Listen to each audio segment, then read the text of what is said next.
Good morning class 10। नया रास्ता पाठ 17।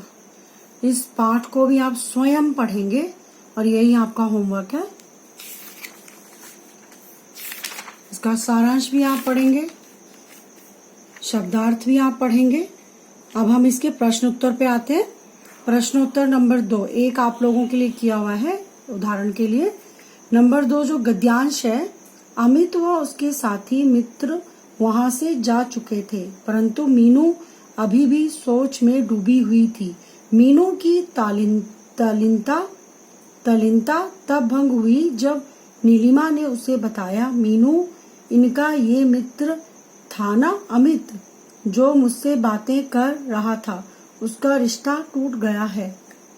पहला प्रश्न है, अमित के रिश्ते के टूटने की बात सुनकर जब मीनू ने पूछा क्यों, क्या हो गया, तो नीलिमा ने क्या उत्तर दिया? उत्तर है, मीनू और नीलिमा अमित के विषय में बातचीत कर रही थी। मीनू के पूछने पर कि क्यों, क्या हो गया, तो नीलिमा ने उत्तर दिया कि मेरठ में ही किसी बहुत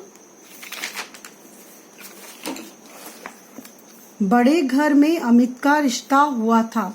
शादी से 1 महीना पहले लड़की वालों ने कुछ ऐसी बातें कही कि इन्हें रिश्ता तोड़ना पड़ा। नंबर 2 प्रश्न है, नीलिमा का उत्तर सुनकर मीनू ने क्या प्रतिक्रिया व्यक्त की तथा नीलिमा ने मीनू की प्रतिक्रिया पर क्या स्पष्ट किया? मीनू ने कहा कि लड़की वालों ने कुछ तीखे वचन कह दिए होंगे, तभी रिश्ता टूटा है, वरना रिश्ता टूटना आसान काम नहीं। नीलिमा ने स्पष्ट किया कि हाँ, वह चाहते थे कि अपनी बेटी को फ्लैट दें और वह उसी में अपने सास ससुर से अलग रहे, परंतु अमित का इकलौता पुत्र होने के कारण संभव नहीं था। नंबर 3 प्रश्न है, क्या अमित मेरठ वाली लड़की से शादी करने को इच्छुक था? यदि नहीं तो शादी तय कैसे हो गई? नहीं, अमित मेरठ वाली लड़की से शादी करने का इच्छुक नहीं था। अमित माता पिता का आज्ञाकारी पुत्र था। उसकी माता ने 5 लाख रुपए के लालच में सेठ धनीमल की बेटी से अमित की शादी करने के लिए परिवार पर दबाव बनाया, जिसके प्रभाव में आकर शादी तय हो गई। चौथा प्रश्न है, अब अमित के पिता मेरठ वाली लड़की से अपने बेटे की शादी क्यों नहीं करना चाहते? उन्होंने अमित को अब क्या अधिकार दे दिया है और क्यों?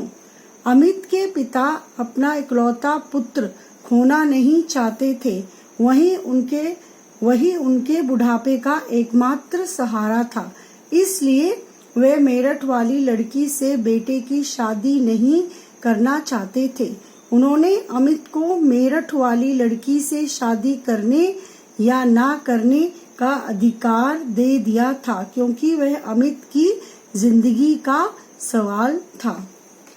5वां प्रश्न है, नीलिमा से कौन सी व्यथा कथा सुनकर मीनू द्रवित हो गई और अमित के प्रति घृणा का भाव तिरोहित हो गया? समझाकर लिखिए। नीलिमा ने बताया कि अमित अभी भी उस मीरापुर वाली लड़की को पसंद करता है। यदि अभी उस लड़की का विवाह नहीं हुआ हो तो उसी से विवाह कर ले। न जाने उस लड़की ने क्या जादू सा कर दिया था। पहली मुलाकात में यह सब सुनकर मीनू द्रवित हो गई और अमित के प्रति घृणा का भाव तिरोहित हो गया। 3 जो गद्यांश है, रात्रि के 10 बजे तक अमित कार्य में व्यस्त रहा। उसके बाद जब वह नीलिमा के पास आया तो मीनू वहां न दिखाई दी। उसने सोचा था कि कार्य समाप्त हो जाने पर ही वह कुछ समय बैठकर मीनू से बातें करेगा, परंतु आज भी वह दुर्भाग्यवश मीनू को अपने हृदय की बात न बता सका। पहला प्रश्न है, अमित मीनू को अपने हृदय की कौन सी बात बताना चाहता है? अमित मीनू से उसके परिवार की गलती के लिए माफी मांगना चाहता था या फिर है? उसके हृदय में उसके बारे में जानने समझने की उत्सुकता थी। वह उससे बात करना चाहता था, परंतु दुर्भाग्यवश वह उसे अपने हृदय की बात न बता सका। दूसरा प्रश्न है, अमित को नीलिमा से मीनू के बारे में किस बात का पता चला? अमित को नीलिमा से जानकारी मिली कि 1.5 वर्ष पहले मेरठ के किसी लड़के ने मीनू को देखकर रिश्ता नामंजूर कर दिया था।